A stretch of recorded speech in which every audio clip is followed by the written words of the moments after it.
जय श्री श्याम, राधे राधे दोस्तों। आप सभी का हमारे चैनल भक्तगण में स्वागत है। चैत्र मास के शुक्ल पक्ष में पड़ने वाली एकादशी को कामदा एकादशी कहते हैं। यह एकादशी कष्टों का निवारण करने वाली व मनोवांछित फल देने वाली और कामना पूर्ण करने वाली है, इसलिए इसे कामदा एकादशी कहते हैं। पुराणों में इसे श्री विष्णु जी का उत्तम व्रत कहा गया है। कामदा एकादशी व्रत के पुण्य से जीवात्मा को पाप से मुक्ति मिलती है। अब सुनते हैं कामदा एकादशी व्रत की कथा।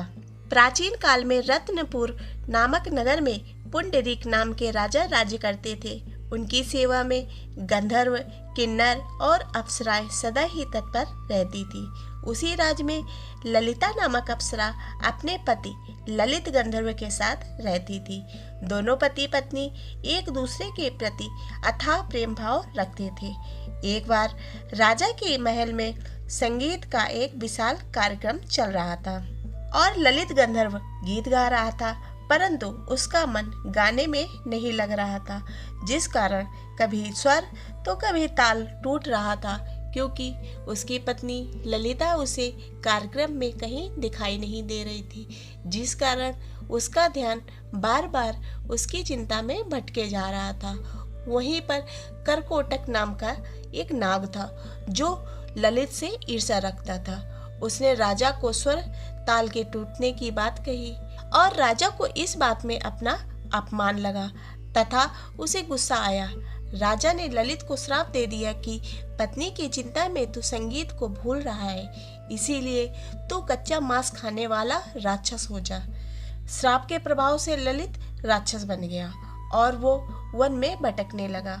जब ललिता ने पति का यह रूप देखा, वह रोती और विलाप करती हुई उस राज्य को छोड़ अपने पति ललित के साथ वन में चली गई। वहां पर वह विंध्य पर्वत की चोटी पर श्रृंगी ऋषि के आश्रम में गई। वहां ऋषि को उसने अपने पति की सारी बात बताई और राक्षस योनि से मुक्ति पाने का उपाय पूछा।